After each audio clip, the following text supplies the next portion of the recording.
In the next part of our 1.5 lecture guide, we want to do some examples of this u-substitution process that we just learned. See how it works, see when it's useful, when it's not, and just get a little bit of practice trying to understand it.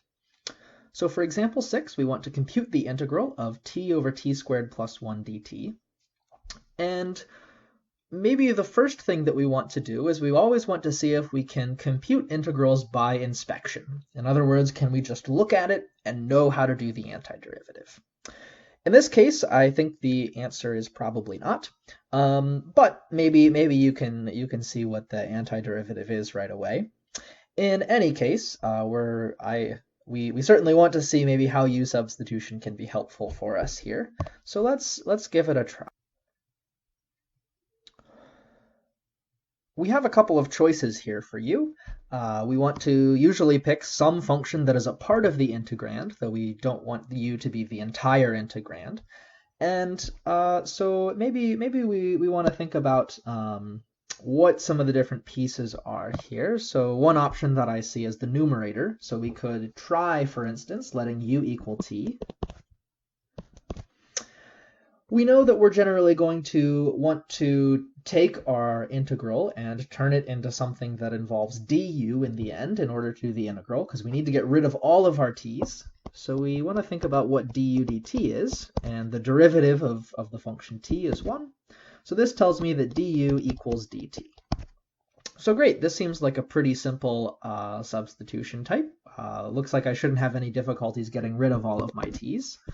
So let's see what we can do with this substitution. We set u equal to t, so we can replace all of my t's by u's. That's a t that we want to get rid of, turn it into a u. And du equals dt, so I can replace my dt by a du. But now this doesn't seem so helpful, because all we've done is we've changed the letter of integration. So we have the exact same function here, just with instead of a t, I've written a u. So this didn't actually help us simplify the integral at all, or turn it into something that we know how to do. It really just changed the letter. So this is not a good choice of u. And it's important to know that sometimes this happens. Your first choice for u might not be the right choice, and that's okay. In that case, however, you need to go back and try again. Try out a different u. So instead of picking the numerator, let's try taking the denominator to be my choice of u. So for integral of t over t squared plus 1 dt, we're going to try letting u equal t squared plus 1. Denominators are frequently good choices for u because denominators are hard. And so if we can get the denominator down to a single letter, basically, then we're in much better shape than when we started.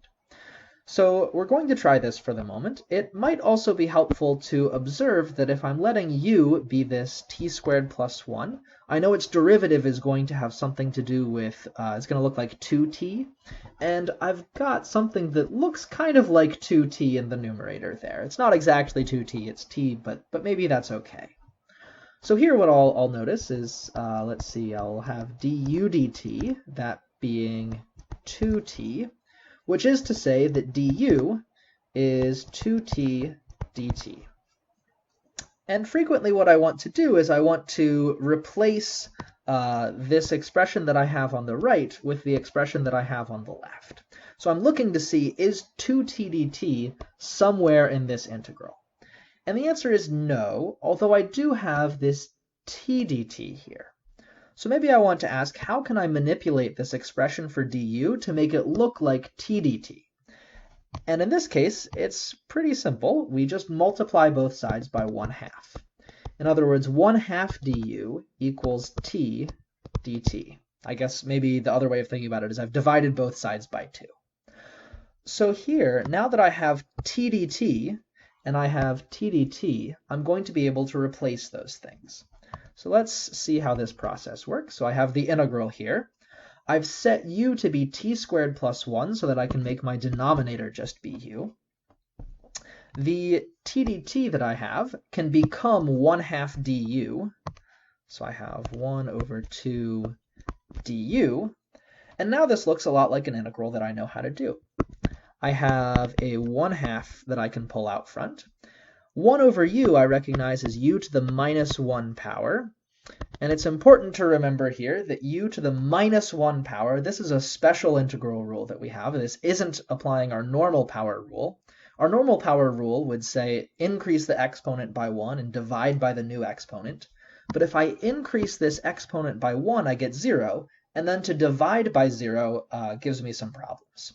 So remember, the integral of u to the minus 1, or integral of 1 over u, that's our natural log function.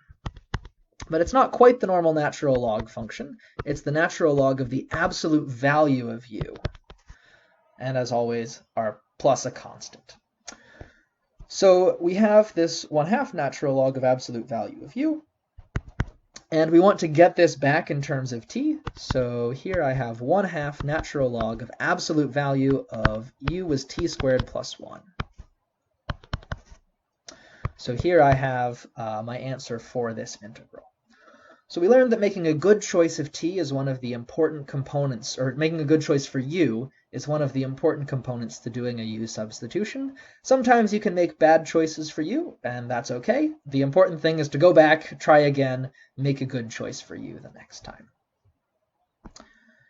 Example number 7 is asking us to find an antiderivative f of u of the function u over u plus 1, satisfying the initial condition f of 0 equals minus 1. So here I am thinking about big F as being the antiderivative here. The thing that I want to take the antiderivative of is u over u plus 1, and I have this extra bit of information here that maybe I want to think about a little bit closer to the end once I know something about the formula for f of u. So I know that if f of u is the antiderivative, that means f of u is the integral of u over u plus 1 du. And I don't think I know how to do this by inspection. I certainly can't see what this is the integral of, or what this is the derivative of right off the bat. So I want to do a substitution, and because I'm already using the letter u here, I probably shouldn't use u for this substitution. So let's pick a different letter. Let's pick v is maybe another letter that we could use for substituting. I want v to be something. And one of the hard things about this integral is, again, the denominator. So let's let v equal u plus 1. I then want to think about what is dv du. Well, let's see. I know the derivative of u plus 1 is 1. And so this tells me that dv equals du. So let's go ahead and do some substituting here. I made my denominator just into v. And I can replace du by dv, but this doesn't tell me really what to do with the numerator. I have just a u. But maybe I can use the definition of v here to tell me that v minus 1 is the same thing as u. So that u in the numerator, I can replace it by a v minus 1. And now I can do an arithmetic trick in order to complete the rest of this integral. I can break up the fraction, write it as v over v minus 1 over v dv. So I'm reversing the process of adding fractions here. I've got this common denominator of v. And in order to move on, I notice, well, v over v, that's the same thing as 1. 1 minus 1 over v dv. And now I can integrate both of these pieces separately. I know that the integral of 1 is v, and I know that the integral of 1 over v is natural log of the absolute value of v. So here I've computed my antiderivative. I've done the job, but I want it back in terms of u, and so I have that u was equal to, or v was equal to u plus 1, so I'm going to replace all of my v's by u plus 1's. So u plus 1 minus the natural log of the absolute value of u plus 1 plus c. So I have a partial formula for my function f of u.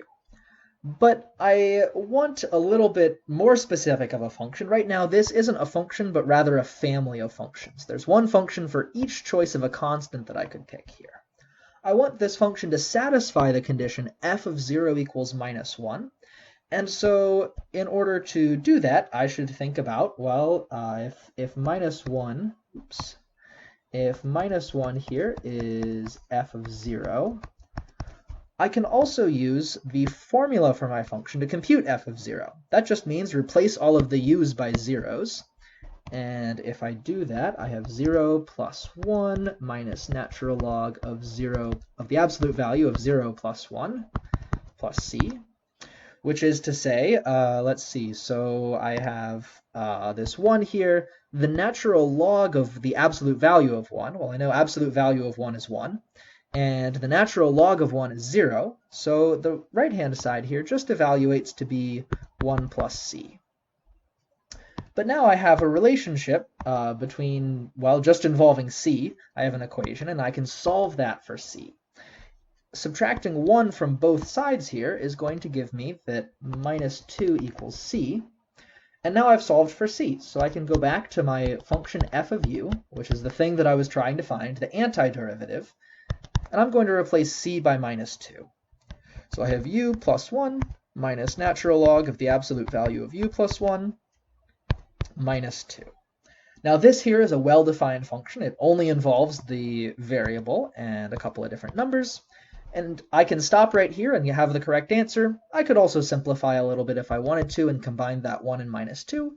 So this would be u plus, oops, not plus, but minus natural log of the absolute value of u plus 1 minus 1. So I have my formula here for f of u. Okay, next we want to compute the integral of x squared tangent of x cubed dx. So at this point, maybe we want to think about, again, kind of, can we do this by inspection? The answer certainly seems to be no. We don't even have a formula for how to integrate tangent, much less for how to integrate some formula involving tangent. So let's maybe start by identifying that I have an x cubed and an x squared in this function here. And this x squared is being multiplied, so maybe a good choice for u would be u equals x cubed. That way, the derivative of u is going to account for that x squared. So let's go ahead and formalize that. Du dx equals 3x squared. So du is 3x squared dx. And I don't have a 3x squared dx, rather I have an x squared dx in my integral. So I want to divide both sides by 3. Du over 3 is x squared dx. And now I can go through and make my substitutions. So we have the integral of tangent of u, replacing that x cubed in the argument of tangent by u. And that x squared dx I can now replace by a du over 3. So this is 1/3 integral of tangent of u du. And this looks a little bit better, it looks a little bit simpler, but we're running into this problem here where we still don't have a formula for integrating tangent. But there is a trick. Let's think about the integral of tangent for a second. So let's see. So we want to compute this 1/3 integral of tangent of u du. And in general, whenever we're stuck with something involving trig functions, a good trick would be to break everything down into sines and cosines. So let's think about that. Integral of tangent is the same as sine u over cosine u. And here, maybe we want to observe that the derivative of cosine has something to do with sine. It's not quite sine, the derivative of cosine is minus sine. But if I were to take v equal to cosine of u, I know that dv du would involve that sign that I have left in the integral. So dv du, actually maybe we'll use a different letter this time. Let's call it w. So dw du is going to be minus sine of u. And so this tells me that minus dw is sine of u du. Great. So this sine of u du gets accounted for by this dw. This cosine of u is accounted for by w. And so we can proceed and actually compute this integral. This is going to be 1/3 of the cosine in the denominator we're replacing by w.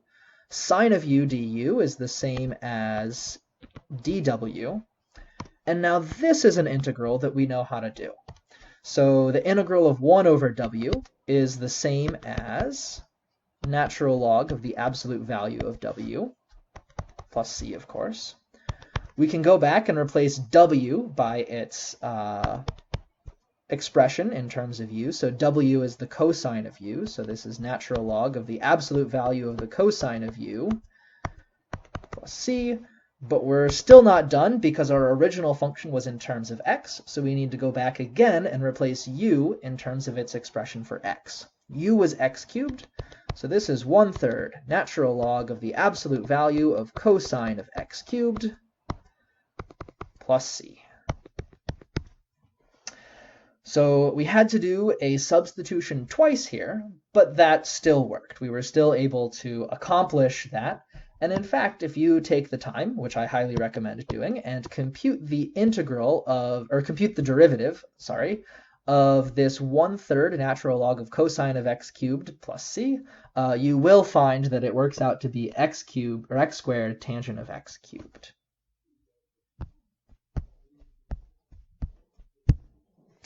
All right, one more example for us here. We have a particle moving on an axis. We have an acceleration function of 1 over 1 plus 4x squared. We want to find the velocity function v of x for the particle, assuming that v of root 3 over 2 equals pi over 2. Great, so we need to interpret some things a little bit here. We need to remember that acceleration is the derivative of velocity. So if we're trying to find the velocity function, we're trying to integrate a of x here. So let's start by doing that. We know that v of x is the integral of 1 over 1 plus 4x squared dx. And let's see, maybe this formula looks a little bit familiar to you in the sense that you remember our rule that the integral of 1 over 1 plus x squared dx, that's the arctangent of x. And what we have with this velocity function looks a lot like and it looks like we're taking the integral of 1 over 1 plus x squared. We're not quite though, but maybe we can recognize that this is the same as 1 over 1 plus 2x squared dx. So I can bring that 2 inside of the squared there. And now this should be telling me that what I want to do is make u equal to 2x. If I do that, then my integrand becomes 1 over 1 plus u squared, which is something that I know how to do. So here I have du dx equals 2.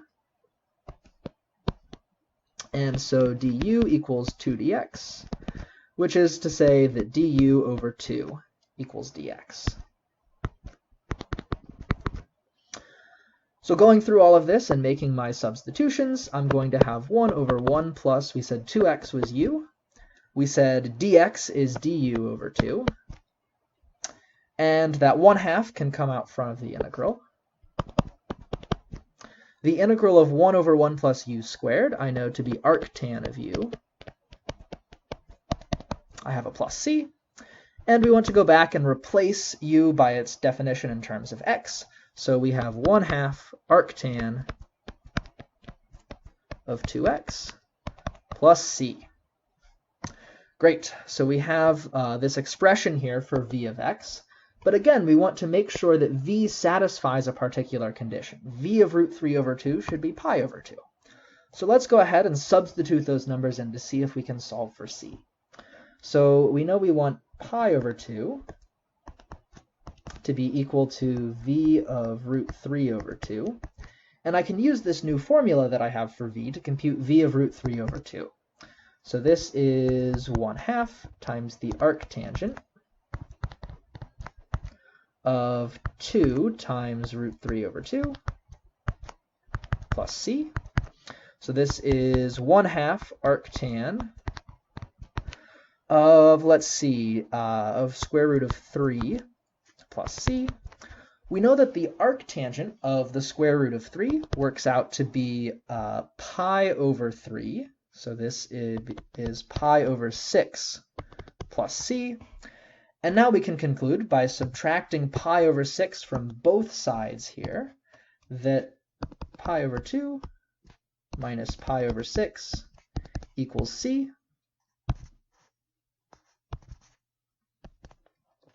And pi over 2 minus pi over 6 is pi over 3. So c is pi over 3, and so combining all of these pieces of information, I get that v of x is 1/2 times the arctangent of x, the arctangent of 2x, plus pi over 3. So here I have a velocity function whose derivative is 1 over 1 plus 4x squared, and it satisfies the condition v of root 3 over 2 equals pi over 2.